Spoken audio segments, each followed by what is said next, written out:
containers he was hauling crashed on the bus. Officers say Perkins was drinking and driving and had some equipment violations. So today, 1 year later, the DMV is holding this special enforcement to mark that wreck and hopefully prevent another. Now, here's how it's working. Officers have set up special checkpoints around the county where truckers must stop.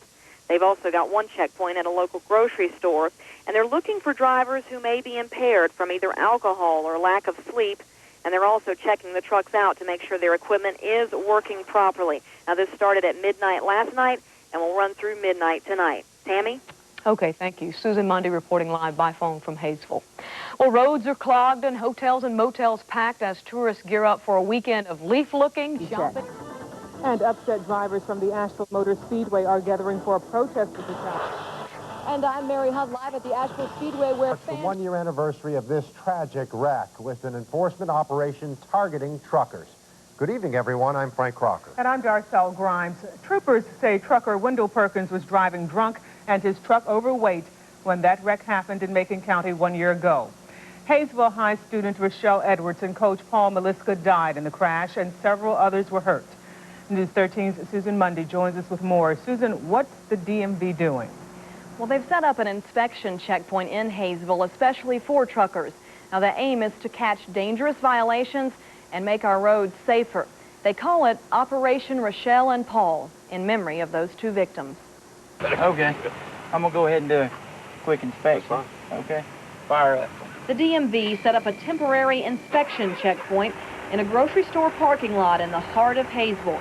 A big sign signaled big rigs to pull in for this special operation.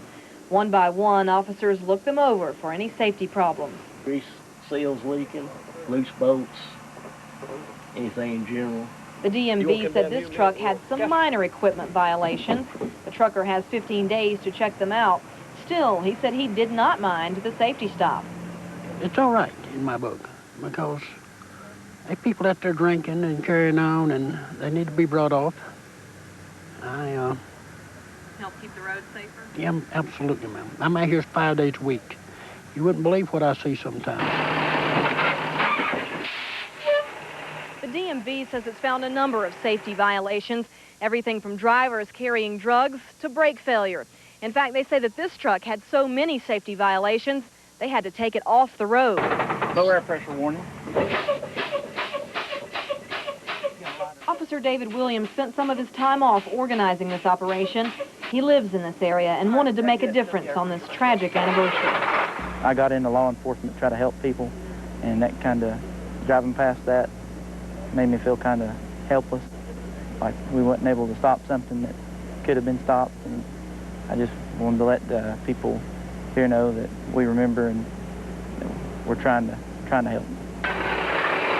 As they worked to check trucks and make sure truckers were operating by the book, the community showed it's thankful. And we've had victims of the crash. They stopped by this morning, young ladies from the school. We've also had families of the victims stop in and tell us how much they appreciate it, and just the general population here in this community.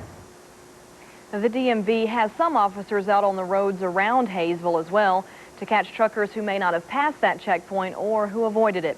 It goes on till midnight tonight until this anniversary is over. Frank Darcel? Thanks a lot, Susan. An 11-month-old boy is in serious